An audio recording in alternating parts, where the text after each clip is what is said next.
Hey, what's up, guys? This is Brett with Dragon Lure Gear Talk. Today, I am going to discuss a little bit about how I record drums. I'm in my drum room at the moment, down in my basement. It's a concrete walled room, and I've got my drums all set up here for a recent recording project that I just released. The latest song is called Control Joint. You can check that out if you want to hear how this drum set configuration works out.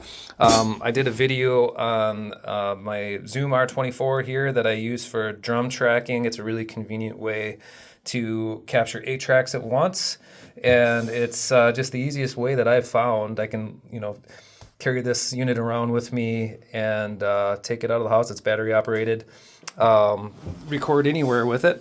I also use an old Electro Voice BK1642, which basically means 16 tracks. It's got some really nice preamps on it that I like.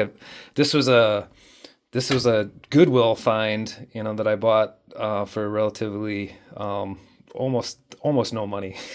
It was a good find. I like the preamps. I like the EQ. I just basically mic into this, go out straight into the interface, and then it allows me a little bit extra flexibility because I can use some of the auxes on there to do multiple tracks. For instance, depending on the bass drum I'm using, I can do a kick inside, kick batter head, kick front head, and then kind of mix them together. And this is something I'm somewhat new at, but I've been kind of experimenting with that. And then I can just kind of have a kick bus that I run out to one track on the Zoom once I'm satisfied. I do the same right now for the snare top and bottom. So I'm actually using 10 mics in this setup going into the 8 ins of the Zoom.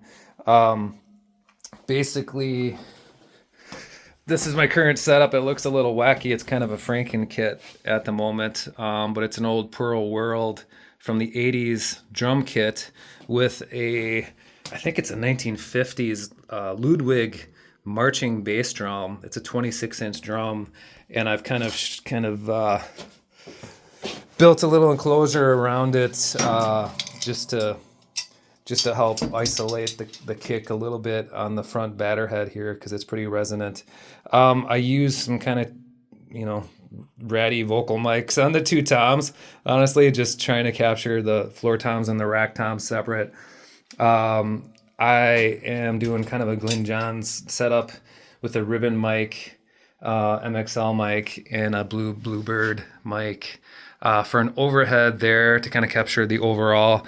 Generally speaking, we'll take just a cheap MXL 990 mic and throw it outside of the room here as far away as I can get, kind of up the stairs to capture some kind of room sound with it, and then blend that in.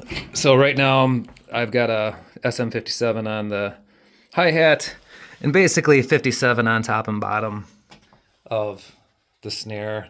I blend those together on the mixing board and then route those into the Zoom. Like I said on my previous video, I really like working with the Zoom because it just makes capturing the audio about as simple as can be.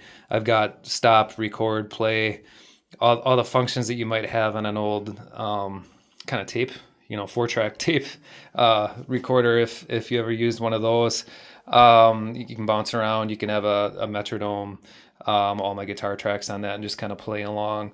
So if you listen to my most recent track, Control Joint, that's the only one that has been released so far with this specific drum configuration. It's a 6-piece set, kind of set up for a bigger kind of Zeppelin-y sound. I would normally use the standard size bass drum on this, but I like to try something different on every recording. It just keeps things interesting. I change mics up, here and there just to try things out, and it's all just work in progress, kind of experimenting, having fun, getting sounds, writing original music, releasing stuff for my friends and family and fellow musicians to listen to, and it's a lot of fun to be able to just have no constraints and just write whatever you feel like on any given day.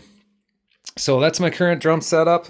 I'm sure it'll be changing soon. I move things around depending on the song, different size drum setups. This is kind of as big as I probably go in most cases. The toms are set high to get above the bass drum. It's a big bass drum. Um, so it kind of changed the way things felt a little bit. Had to hit a little bigger on this to make it work, but I think I got some pretty good results. Thank you for listening.